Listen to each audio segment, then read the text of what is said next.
Welcome back, everyone. This is The Way. Jedi Survivor just came out. A lot of you have been asking when Cal Kestis will show up in the live-action Star Wars series in the new movies, so we'll break it all down, because there is a plan to do Cal Kestis in live action. They even just posted this clip of him training with Luke Skywalker. Remember, just feel it. All right. You're on Kobo. The Mogul Wampa thing is coming. You're not scared. Show me focus. Good. Not playing baseball. Right. You will take me to the senator now. You will take me to the senator No now. less risk. Hold it. You get 2 lightsabers? Well, technically 1, but I can split them. You never gave me 2 lightsabers.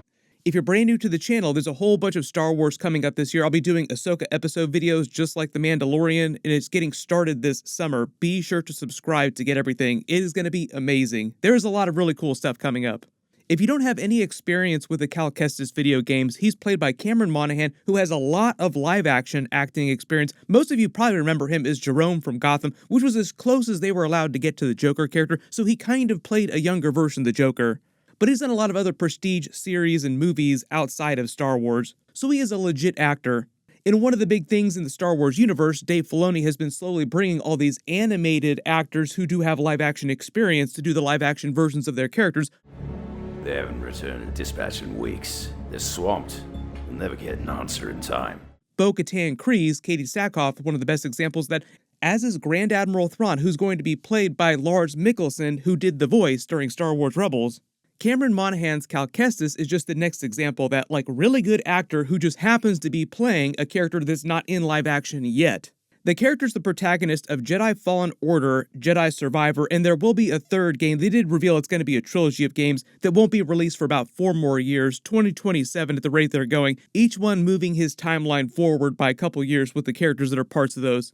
He was a Padawan before Order 66, whose original Jedi Master was Jaro Tapal Hizal Assat, just like Zeb, who we saw in live action on The Mandalorian from Star Wars Rebels. He'll also be on the Ahsoka series as well, too, because they're doing all live action versions of the Ghost characters.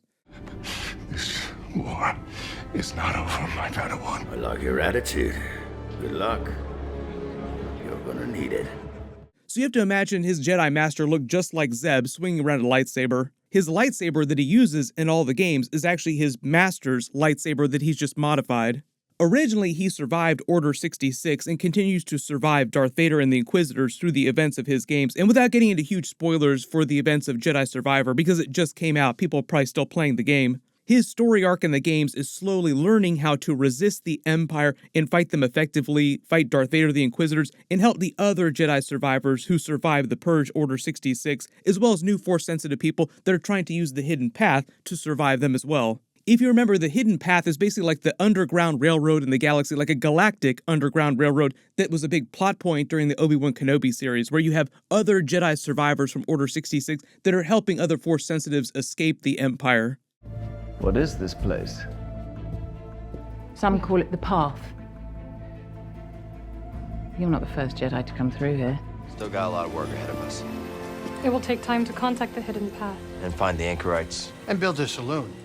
The events of Jedi Survivor also take place 10 years after Revenge of the Sith, which is exactly the same year that Obi-Wan Kenobi series took place. Obi-Wan Kenobi was just mostly in the mid-rim territories, and for most of the events of Jedi Survivor, Cal Kestis was way over here, closer to the unknown regions on the far left part of the galaxy. The very first part of the game does take place on Coruscant, but then most of it takes place over here on Kobo and Tanalorr. So that's why you didn't see him on Obi-Wan Kenobi, just because he's in a different part of the galaxy for the most part.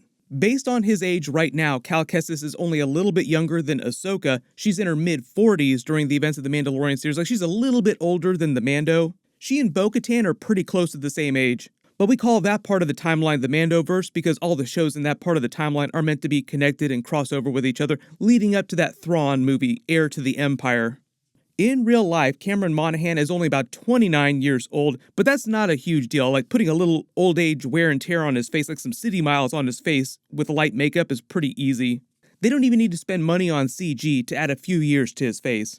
Also, there's a lot of series right now taking place earlier in the timeline when he'd be younger, like the Andor series and the Obi-Wan Kenobi series, which they've talked about doing Obi-Wan Kenobi Season 2.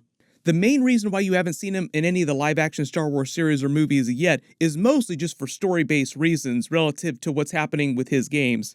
Dave Filoni, Jon Favreau, the other Star Wars people making those shows in other parts of the timeline, like Tony Gilroy, who's doing the Andor series, that's not meant to be connected to the Mandoverse, so like Tony Gilroy doesn't work with Dave Filoni and Jon Favreau. The reason why they're not using Cal Kestis yet is just because Star Wars has a bigger plan to let Cal Kestis finish his story of the trilogy of his games in that earlier part of the timeline before they use him later in the timeline during The Mandalorian, the Ahsoka series, any of the other potential spin-off series that they'll do in the future. Because of course Ahsoka would learn about Cal Kestis through the Hidden Path. She helped support the Hidden Path and worked with the Rebels using the codename Fulcrum during the rise of the Empire in that part of the timeline before A New Hope through the events of the Andor series. She served as sort of the point of communication between all these disparate Rebel cells.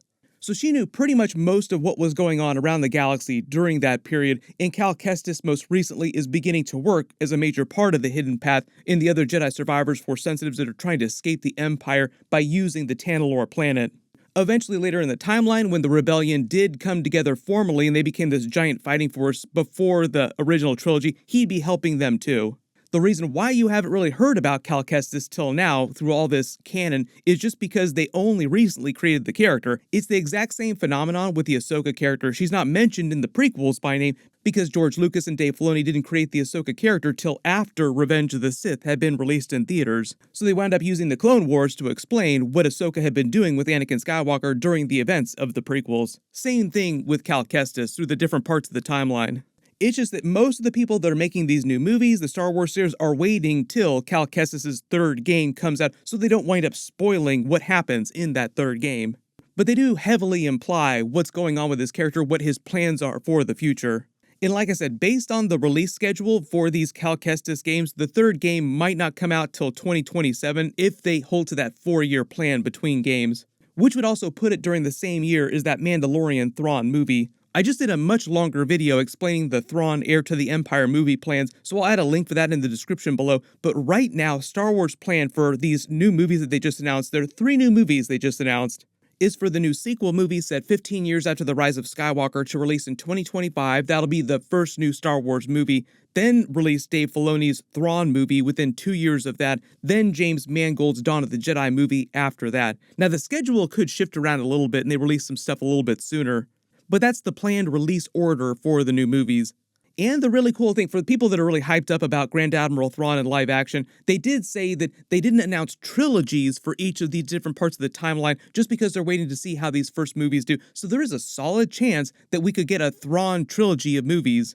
And while all those Mandalorian-era movies are happening, Jon Favreau revealed that they do have plans to continue making shows in that part of the timeline. They have a solid 20 years worth of timeline at this point to explore the Mandoverse of shows. So like The Mandalorian won't go for 20 seasons, but there'll be other spin-offs like the Ahsoka series and other future spin-offs that they haven't announced yet that will take place in that part of the timeline after the events of when these other shows like The Mandalorian winds up ending its run.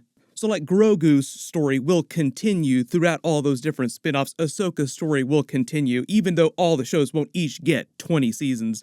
The other upcoming show that they just announced, the Star Wars Skeleton Crew series, is a Mandalorian spin-off, taking place relatively close to where Cal Kestis is near the unknown regions in the Tanalorr planet. So it's just another example of series that are taking place really close to where he is, where he could show up.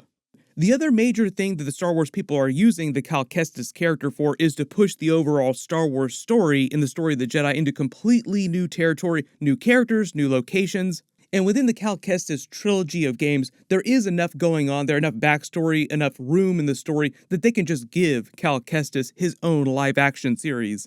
Like, yes, eventually cross him over with the Mandoverse in that part of the timeline eventually when he's a little bit older, but also just give him his own series earlier in the timeline just because Cameron Monaghan is still so young in real life.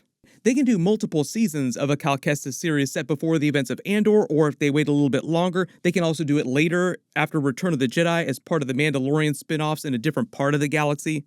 Eventually, Luke Skywalker would learn about him when he began actively seeking out Force sensitives to train at his new Jedi Academy. Grogu just happened to be the first one that he found, and during that part of the timeline, it's implied during Jedi Survivor that Cal Kestis' ultimate plan with Merrin was to continue his relationship with her and help other Jedi Force sensitives find a place where they could live out their lives. They imply that place is the Tanalorr planet just because of how well defended it is, the natural phenomena of the nebula destroying most ships that try to enter it or find a path through. It's the safest place in the galaxy for them to all stay hidden from Darth Vader and the Inquisitors, aside from just being lost in the unknown regions somewhere. There are also a lot of other threats in the unknown regions. They'll start teasing that out through Grand Admiral Thrawn's story, the Chiss as well as the Grisk. There's lots of stuff going on in the unknown regions just in general. It's this very new, fertile story territory that Star Wars hasn't explored yet. So after the fall of the Empire, it just sounds like Cal Kestis plans to train new Jedi there on Tanalorr, using the Jedi books to survive. They only have 3 books, so it's kind of like Luke Skywalker also trying to create a new Jedi Order using limited materials that survived Order 66. But the whole idea is that all these different figures like Grogu, Luke Skywalker, Cal Kestis all have very different ideas about how to pursue their training in the Force. Like Grogu won't turn out exactly like Yoda, he'll be more like Tar Vizsla, the first Mandalorian Jedi, because he both became a Mandalorian, but he'll also continue training in the Force. Same thing with Cal Kestis, who also has Merrin, a Night Sister who uses the Force in a very different way, who will be helping train new Jedi. His order would look completely different than Luke Skywalker's Jedi Order. So there is a grand plan for the Cal Kestis character in live-action series and movies if everything works out long-term, and we are talking about long-term. In addition to crossing over with the other new movies and series, he would just get his own series. But remember, that's still years and years away. We still have the next game in the trilogy in about 4 years. Let me know in the comments, where's the first place you want to see Cal Kestis appear in the live-action series and movies? Would you rather see him during future seasons of Ahsoka? The main Mandalorian series might be done after the next 4 to 5 years, but Ahsoka will go a little past that, and according to Jon Favreau and Dave Filoni, there will be other spin-offs in that part of the timeline after Ahsoka and The Mandalorian end their run. Or would you rather see a live-action Cal Kestis series and have other characters like Ahsoka and Luke Skywalker cameo during that? We'll start getting more Ahsoka trailer videos really soon, so of course I'll do videos for everything that they wind up releasing. They'll also probably release some cool stuff for Star Wars Day as well too. There's a new season of Star Wars Visions that's happening, so I'll try to do some Star Wars Visions videos as well too. Everyone click here for my Mandalorian Season 4 teaser video, and click here for my Ahsoka trailer video and Easter eggs. Thank you so much for watching. Everyone stay safe. This is the way.